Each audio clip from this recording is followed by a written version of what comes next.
अगर मैं अपनी ज़ाती मफाद के लिए जाती तो मैं ज़रूर किसी ना किसी पार्टी में जाती, अगर अपनी ज़ाती मफाद के लिए जाती। लेकिन मुझे कौम की फ़िक्र थी, मैं कौम के फ़ायदे के लिए गई। लोग मुझसे कहते क्या क्या ज़रूरत है एमआईएम में जाने की, तो मैं एमआईएम पार्टी मिली थी। पर मैं लालची नहीं हूँ, मैंने लालच नहीं करी। मैंने अपने कौम के बारे में सोचा, अपने उन कौम के लड़कों के बारे में सोचा, उन नौजवानों के बारे में सोचा जो आज भी जेल की चार दीवारी के अंदर सजाएं काट रहे हैं, जो आज भी लोग उनको प्रताड़ित करते हैं और उनके लिए बोलने वाला कोई नहीं है। आज आप उमर खालिद को देख लीजिए, कौन बोल रहा है, कौन निहायत जो सेकुलर अपने आप को कहते हैं जो नेता, क्या उनके लिए आवाज उठा रहे हैं? तो अगर कोई आवाज उठा रहा है तो आप उसे बुरा कह रहे हैं। आप असदुद्दीन ओवैसी साहब को बुरा कह रहे हैं कि वो आप लोगों के लिए आवाज उठा रहे हैं, वो हमारे लिए आवाज उठा रहे हैं, हम सब के लिए बोल रहे हैं, और आज हम उन्हीं को बुरा कह रहे हैं, अपने शुभचिंतक के ऊपर इल्जाम लगा रहे हैं। आप खुद सोचे, एक बात सीधी सी बात है कि जब आपको लग रहा है कि आप लोगों की कुर्सी हिल रही है, जितने भी सेकुलर पार्टी के नेता हैं उनको लग रहा है कि कहीं ऐसा ना हो जो मुस्लिम का 18% 19% वोट है वो कहीं एक ना हो जाए, कहीं वो सारे लोग एक प्लेटफॉर्म पर ना आ जाएं, तो इसलिए वो बीजेपी की बी टीम कह रहे हैं। और क्या कहते हैं कि ये एमआईएम पार्टी क्या कर लेगी, उत्तर प्रदेश में सरकार नहीं बना पाएगी। तो सुन लें, अगर सरकार नहीं बना पाएगी तो हमारे बिना भी कोई सरकार नहीं बना पाएगा, हमारे वोट के बिना भी कोई सरकार नहीं बना पाएगा। आज हमारी एमआईएम पार्टी गठबंधन करने के लिए कह रही है, सबसे बोला, चाहे वो कांग्रेस हो, चाहे वो सपा हो, चाहे वो बसपा हो, लेकिन ये करने के लिए तैयार ही नहीं है। ये कहते हैं हम गठबंधन नहीं करेंगे एमआईएम से। क्यों नहीं करेंगे? मैं सवाल करती हूं आपसे, आप गठबंधन करने के लिए क्यों नहीं कहते? इसलिए कि जितना मुस्लिम वोट है वो सारा एमआईएम को मिल जाएगा और आप तो फिर खाली हाथ रह जाओगे।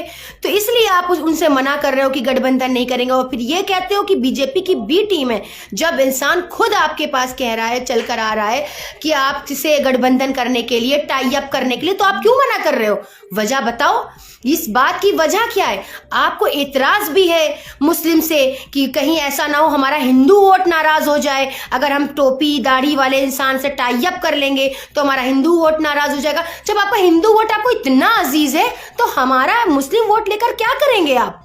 जब मुस्लिम समाज को इतना ज्यादा आप गिरा हुआ समझते हैं, अपनी पैर की जूती समझते हैं, और आप उसको इतना खराब समझते हैं, तो आप उसका वोट किस हक से मांगते हैं? आपको किसने अधिकार दिया हमारे वोट लेने का, हमें इस्तेमाल करने का, हमें हमारा यूटिलाइजेशन करने का हमारे वोट का? किसने आपको बोला?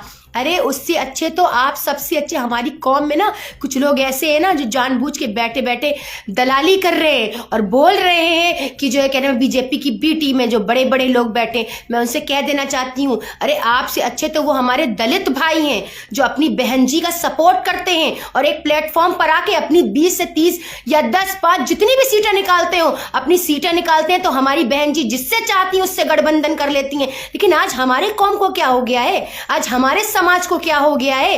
क्यों? अगर आपको लग रहा है कि एमआईएम सरकार नहीं बना पाएगी, पर एमआईएम सीटें तो लेकर आएगी। जब हमारी सीटें आएंगी, हम मजबूत होंगे, तो ये सारे खुद आएंगे चल के हमारे अपने पैरों के बल हमसे बोलेंगे कि हाँ ठीक है, हम आपसे टाई अप करने के लिए तैयार है। तो क्यों अपनी वजूद नहीं दिखा देते? क्यों अपनी ताकत नहीं दिखा देते? क्यों आप इतना परसेंट होते हुए भी आज खुद को मजबूर समझते हैं? आप ये सोचते हैं कि आपका काम बस हो गया बीजेपी को हराना। हमने क्या ठेका ले लिया है? सिर्फ हमारे समाज ने ठेका लिया, और किसी से नहीं बोला जाता। और क्यों किसी से नहीं बोला जाता? कितने छोटे छोटे दल आए हैं उत्तर प्रदेश के अंदर लड़ने, यहां तक कि मुख्यमंत्री जो दिल्ली में बैठे हैं केजरीवाल, वो तक आ गए उत्तर प्रदेश लड़ने, उनको तो कोई कुछ नहीं कहता। आप बताएं। और प्रियंका जी चल रही हैं जगह जगह उत्तर प्रदेश में, उनको तो कोई नहीं कहता। इमरान प्रताप गढ़ी वोट मांग रहे हैं, उनको तो कोई नहीं कहता कुछ कि वो बीजेपी की बी टीम है। सिर्फ असदुद्दीन ओवैसी साहब के ऊपर क्यों इल्जाम लगता है? या आप मुस्लिम समाज में से कोई इतना काबिल हो जो लीडर बनने की हैसियत रखता हो, तो आइए आगे, आइए, हम आपका साथ देंगे। अगर आप इतनी हैसियत रखते हो, लीडर बन सकते हो, तो आप आइए। जो हैसियत रखता हो, जो कुव्वत रखता हो, वो आए लड़े, हम उसका साथ देंगे। तो मैं उन सभी लोगों से, जितने भी दल है ना जो मुस्लिम के नाम से छोटे छोटे बनाए हुए हैं ना, आइए, आ जाइए और अपनी ताकत दिखाइए। क्यों बिखरे पड़े हैं, क्यों इधर उधर हैं? तो आज हमारा दलित समाज आप सबसे बेहतर है, मैं उनको बेहतर मानती हूँ, उनको अच्छा मानती हूँ, पर मैं अपने समाज को इस तरह से जो आप इल्जामात लगा रहे हैं ओवैसी साहब पर, मैं आपको अच्छा नहीं मानती हूँ। क्योंकि आप अपने ही लोगों पर इल्जाम लगा रहे हैं। तो इस तरह की हरकतें करना बंद कीजिए और एक हो जाइए। आप हमसे पूछते थे ना, आप सारे लोग, वो जो मेरे बहुत सारे ऐसे फॉलोवर्स हैं जो समाजवादी से जुड़े थे, जो बसपा से जुड़े थे, जो कांग्रेस से जुड़े थे, और मुझसे ये कहते थे आप क्या फैसला लेंगी, आप कौन सा निर्णय लेंगी, तो हम आपके साथ हैं। आज हमने निर्णय ले लिया है, तो क्या आज आप हमारा साथ नहीं देंगे? कल एनआरसी सीएए में हम किसके लिए खड़े थे? अपनी कौम के लिए। कल हमने अपनी कौम का साथ दिया था, आज हमारी कौम की बारी है।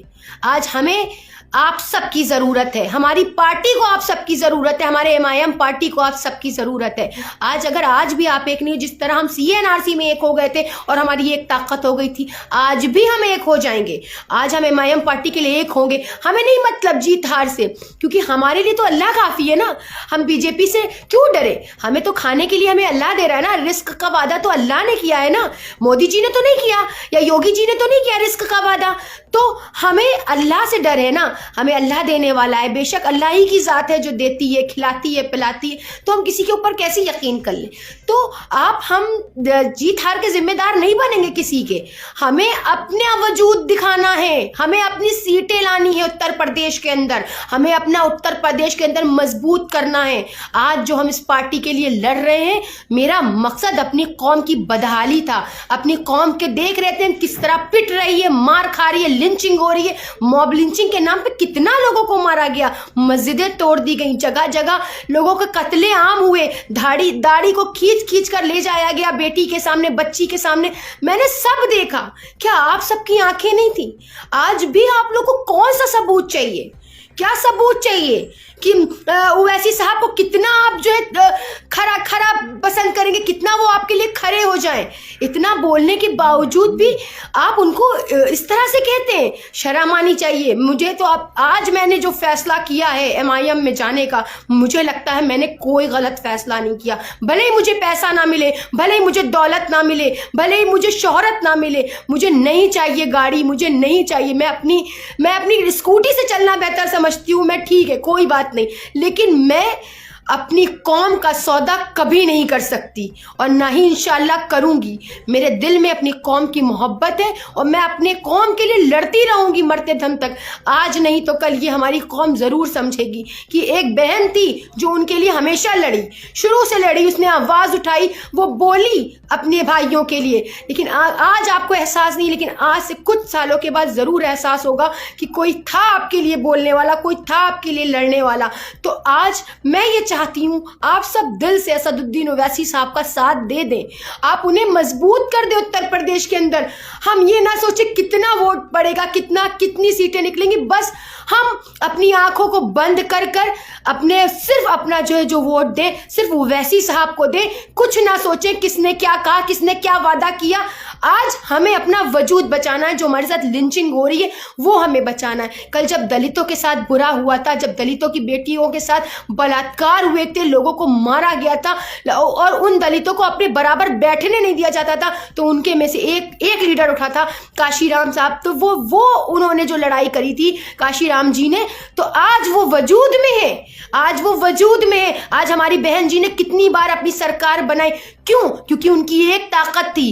पर आज हम बिखरे हुए हैं, हमारी एक ताकत नहीं है। आज समेट जाइए, एक प्लेटफॉर्म पर आ जाइए, भूल जाइए कुछ भी, किसी को ना याद रखिए, सिर्फ ये सोचिए कि आज हमें अपना वजूद बचाना, आज हमें अपनी पहचान बचानी है। जो हमारी पहचान ही खो जाएगी तो ऐसे रोजगार का, ऐसे विकास का हम क्या करेंगे? जब हमारे लोग मारे जाएंगे, लिंचिंग होगी हमारे लोगों की, तो ऐसी विकास का क्या करेंगे? ऐसी लाइट का, फ्री बिजली का, रोजगार का हम क्या करेंगे? अचार डालेंगे जब हमारे घर के लोग मर ही जाएंगे, जब हमारे लोगों को मारा जाएगा, हमारे भाइयों को जेल की चार दीवारी में ठूस दिया जाएगा, डाल दिया जाएगा, तो वो विकास का क्या करेंगे? पहले तो हमें अपना वजूद बचाना है ना, अपना वकार बचाना है, अपनी इज्जत को बचाना है ना, तब तो हम जो है कहने में कोई विकास देख पाएंगे। पहले हमें अपने वजूदों को बचाना है। समझिए और सोचिए। और दूसरी बात मैं एक और कहना चाहती हूं आपसे कि क्या आप सारे लोग इतने फाइनेंशियली सपोर्ट करते हैं समाजवादी को, कांग्रेस को, बसपा को। माशाल्लाह हमारी बहन जी के आर्थिक दिवस पर उनको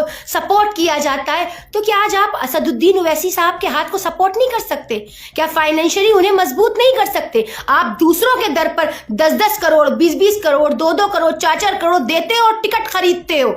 शर्म आनी चाहिए आपको कि आपका एक भाई आकर आपके उत्तर प्रदेश में लड़ रहा है और आप उसे मजबूत नहीं कर रहे हो। हमारी ताकत कमजोर है, हम फाइनेंशियली भी हम कमजोर है, हमें फाइनेंशियली भी मजबूत होना है और लड़ना है और दिखा देना है कि हम एक ही हैं, हम अलग नहीं है, हम बिखरे नहीं, हम मुस्लिम समाज के लोग बिखरे नहीं है। हमें बिखेरना बंद करो, हमें लड़वाना बंद करो और हम अब की जो हमारा इरादा होगा, हम एक होकर अपने ओवैसी साहब के हाथ को मजबूत करेंगे और हम बिना सोचे समझे सिर्फ अपने वजूद को बचाएंगे। विकास जब हम देख पाएंगे, जब हमारा वजूद बचेगा, जब हमारे लोग बचेंगे, जब हमारे लोगों को डाल दिया जाएगा चार दीवारी के अंदर, तो कोई नहीं बचेगा, कोई विकास नहीं देख पाएगा, कोई बिजली फ्री नहीं ले पाएगा, कोई रोजगार नहीं ले पाएगा, जब हमारे लोगों को मार ही दिया जाएगा। आज हमारी आवाजों पे ताले लगाए जा रहे हैं, आज हमें चुप कराने के लिए तरह तरह की धमकियां दी जा रही हैं, पर मैं नहीं डरती हूं किसी भी धमकी से। मैं सिर्फ आप लोगों के लिए काम कर रही हूं और करूंगी इंशाअल्लाह। आज आपकी बहन ने हिम्मत करी है आगे बढ़कर लोगों के लिए बोलने की, तो आज आप भी हिम्मत करिए। मैं चाहती हूं बिना किसी लालच के, बिना किसी ओहदे के, किसी चीज के, कि आपको सिर्फ अपनी कौम के लिए आज काम करना है और अपनी कौम को मजबूत करना है और अपना एक वजूद। हम किसी मजहब के खिलाफ नहीं है, हम किसी जाति धर्म के खिलाफ नहीं है, लेकिन आज जो हमारे लोगों के साथ हो रहा है, जो सब दुनिया तमाशा देख रही है, पूरा भारत तमाशा देख रहा है, भारत के बाहर के लोग तमाशा देख रहे हैं कि आज मुस्लिम समाज के साथ क्या हो रहा है, कितनी लिंचिंग हो रही है। तो क्या आज हमें अपना वजूद नहीं बचाना चाहिए? हम अपना वजूद बचाएंगे इंशाल्लाह और लड़ेंगे और मजबूती से लड़ेंगे उत्तर प्रदेश के अंदर, और हम किसी की धमकियों से डरने वाले नहीं हैं। और जब हम उस वक्त धमकियों से नहीं डरे, जब CAA NRC आया था और अपनी कौम के लिए, अपने लोगों के लिए, अपने देश के लिए लड़े थे, तो आज हमारे जो समाज का वजूद है वो कहीं खो रहा है। आज हम उस वजूद के लिए लड़ेंगे और जीतेंगे इंशाल्लाह, और कोशिश यही करेंगे कि आप सब भी हमारा साथ दें। अब ये इल्जाम लगाना बंद कर दें, B team, C team, D team कहना बंद कर दें। अल्लाह के यहाँ आपको इसका जवाब देना होगा। हम लोग ईमान वाले लोग हैं ना, हम लोग मरने का यकीन रखते हैं ना, हम लोग जन्नत और दोज़ख का यकीन रखते हैं ना, तो इसी यकीन के साथ, इसी अल्लाह के यकीन के साथ अपने रिस्क का फैसला भी हमारे अल्लाह करेगा। तो इस यकीन के साथ आए, एकजुट हो जाएं और एक प्लेटफॉर्म पर हो जाएं और दे दे ओवैसी साहब को वो ताकत, वो क़ुव्वत, और इंशाअल्लाह ताकि वो उत्तर प्रदेश के अंदर ज़्यादा से ज़्यादा अपनी सीटें ला सके और अपना वजूद हम जो कहीं खो रहा है वो बचा सके। शुक्रिया।